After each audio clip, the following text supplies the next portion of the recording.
Welcome back. سب سے پہلے آپ کو بتائیں، وزیر اعظم شہباز شریف نے کہا ہے کہ ملک دشمنوں سے بات چیت کا سوال ہی پیدا نہیں ہوتا، پاکستان کے دشمنوں کو مل کر نشان عبرت بنائیں گے۔ بلوچستان میں جو کچھ ہوا وہ دہشت گردی کی انتہا تھی۔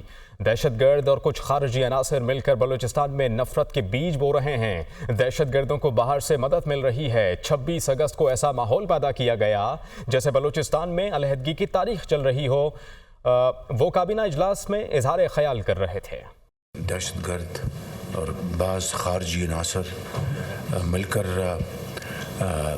بلوچستان میں جو نفرت کے بیج بو رہے ہیں اور باہر سے ان کو جس طرح مدد مل رہی ہے، 26 تاریخ کو ایک ماحول پیدا کیا گیا۔ وہ صرف اور صرف یہ تھا کہ بلوچستان میں ایک علیحدگی تحریک جو ہے وہ چل رہی ہے۔ جو دہشت گرد ہیں، جو پاکستان کے دشمن مخالف ہیں، ان کے ساتھ کسی قسم کی بات چیت کا سوال نہیں پیدا ہوتا۔ صاف ظاہر بات ہے کہ وہ اس دوستی میں رکھنا ڈالنا چاہتے ہیں، درار ڈالنا چاہتے ہیں، اور سی پیک کو یہاں پر وہ عوام کی ترقی و خوشحالی کے لیے پروموٹ نہیں کرنا چاہتے۔ بعض نوجوانوں کو جس طرح ان کو ڈیٹریکٹ کیا جا رہا ہے ایک مختلف نیریٹو کے ذریعے، ان کو مین سٹریم میں لانے کے لیے ہمیں کاوشیں کرنی چاہیے۔ مشکلات آتی ہیں قوموں کی زندگی میں، لیکن وہی قومیں ابھر کر سامنے آتی ہیں اور کامیاب ہوتی ہیں جو مشکلات کا سامنا کریں۔ وفاقی وزیر داخلہ محسن نقوی نے کہا ہے کہ ریاست کو نہ ماننے والے اور ہتھیار اٹھانے والے دہشت گرد ہیں۔ جو ریاست کو مانتے ہیں ان کو سر پر بٹھائیں گے، وہ ہمارے لیے محترم ہے۔ دہشت گرد تنظیموں نے مل کر 26 اگست کو بلوچستان میں واقعات کیے۔ 26 اگست کا واقعہ پوری پلاننگ سے ہوا ہے۔ وہ سینٹ میں اظہار خیال کر رہے تھے۔ جو لوگ اسٹیٹ کو نہیں مانتے، بندوق اٹھاتے ہیں، وہ ہمارے لیے دہشت گرد ہیں۔ جو لوگ اسٹیٹ کو مانتے ہیں، پاکستان کو مانتے ہیں، ان کو ہم اپنے سر پہ بٹھائیں گے، وہ ہمارے لیے بہت محترم ہے۔ یہ جو واقعہ 26 کی رات کا ہوا ہے، یہ نارمل واقعہ نہیں ہے۔ اس کے پیچھے پوری پلاننگ ہوئی ہے، اور صرف ایک باڈی نے نہیں کیا، ایک دو نے مل کے کیا ہے، دہشت گرد تنظیموں نے مل کے کیا ہے۔ لیکن یہ کلیئرٹی ہے کہ جو مرضی ہو، جس نے بندوق اٹھائی ہے، اس کا بندوبست کریں گے۔ ادھر وفاقی وزیر احسن اقبال نے کہا ہے کہ رسیدیں مانگنے والوں سے رسیدیں مانگی گئیں تو چیخیں نکل رہی ہیں۔ جیل میں 5 سٹار سہولیات ملی ہوئی ہیں، پھر بھی کبھی یہ اسٹریچر پر چیخیں مارتے ہیں، کبھی کہیں اور۔ کیا کبھی رانا ثناء اللہ، خواجہ آصف اور احسن اقبال کی چیخیں سنی تھیں؟ جو قبر دوسروں کے لیے کھودی ہے اس میں خود گر رہے ہیں۔ وہ قومی اسمبلی میں اظہار خیال کر رہے تھے۔ کیا کہا، یہ دیکھتے ہیں۔ آپ دوسروں سے رسیدیں مانگتے تھے، آپ سے تو یہ کہا جا رہا ہے کہ آپ بھی رسیدیں دکھا دیں۔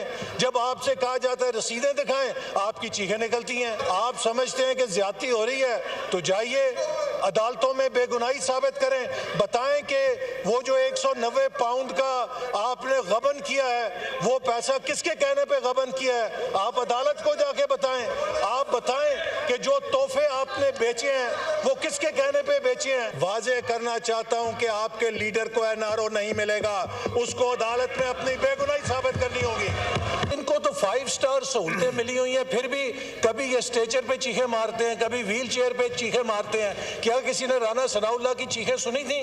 کیا کسی نے خواجہ سعد رفیق کی چیخیں سنی تھیں؟ خواجہ آصف کی چیخیں سنی تھی کسی نے؟ یہ جو قبر انہوں نے خود کھودی تھی دوسروں کے لیے، آج اس کے اندر گرے ہوئے ہیں۔ ہم نے جا کے امریکہ کے کانگریس میں سینیٹرز کے پاؤں نہیں دبائے تھے، ہم نے ہاؤس آف لارڈز کے جا کے آگے ہاتھ نہیں باندھے تھے، ہم نے اپنے مقدمے پاکستان کے ایوانوں میں لڑے تھے۔ جبکہ قومی اسمبلی میں اپوزیشن لیڈر عمر ایوب نے کہا کہ احسن اقبال نے بانی پی ٹی آئی پر حملہ کیا۔ بانی پی ٹی آئی کو جیل میں سہولیات فراہم نہیں کی جا رہی، ہماری ملاقات نہیں کرائی جاتی۔ نواز شریف اور شہباز شریف کے لیے جیل میں بوفے لگتے تھے۔ وہ پارلیمنٹ ہاؤس میں میڈیا سے گفتگو کر رہے تھے۔